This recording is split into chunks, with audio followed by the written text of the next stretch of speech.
Hello and welcome. This is Cheryl. Thank you so much for joining me today.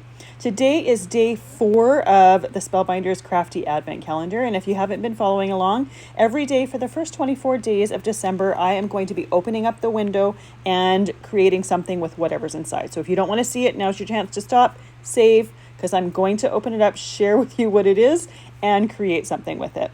So today we have this cute banner sentiment die, and there's 3 different sentiments to it. One says hello friend, the other says happy birthday, and the third says thanks so much.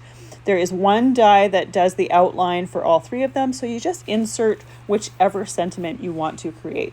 And I'm actually going to use this die set and create 2 sentiments, but I'm going to put it on the card for day 3. While creating day 3s, I was wishing that there was a sentiment that we had opened to use for that particular card. So I left it blank without a sentiment because I wanted to add one later. There is the sentiment from the stamp set from day 2, but it's not what I wanted for that particular card. And I thought using the hello friend and then the happy birthday would be fun for the front of this card. So I'm using some Dahlia Cardstock. This is the same color as one of the florals in the arrangement for the card. I'm going to do one sentiment with the outline that says happy birthday and one sentiment with the outline that says hello friend. And then I'm going to cut some blanks to glue behind them to add some extra dimension. So I like to use some Best Ever craft tape in order to hold that insert inside the die and make sure that the spacing is even and that it stays even while I'm die cutting it. I'm using my Spellbinders Platinum 6 machine. You can use whatever die cutting machine that you like to use for wafer dies. I love using this machine and use it quite often.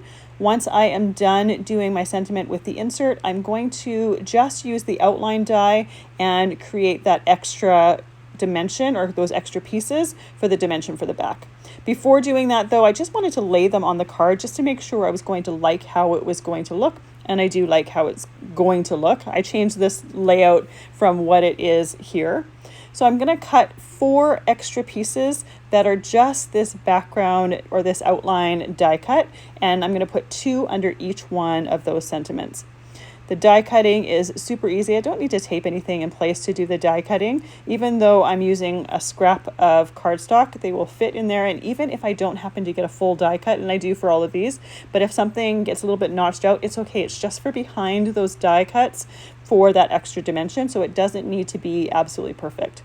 I'm going to glue everything in place with some Barely Art glue. I have it in a fine line bottle, so I can put as little or as much glue as I want on whatever I am die cutting. And now that I'm done my die cutting, I can take away my die cutting machine and open up my space here. I put the glue on the back of one of the die cuts and put on one of the layers.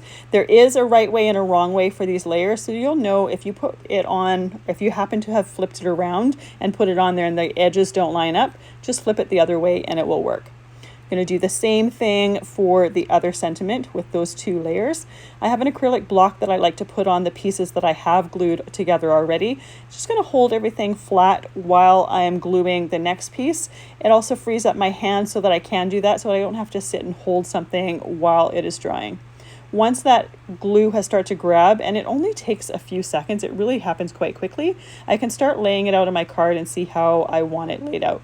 Now you could put one sentiment on the top, one sentiment on the bottom. I chose to put both of them on the bottom.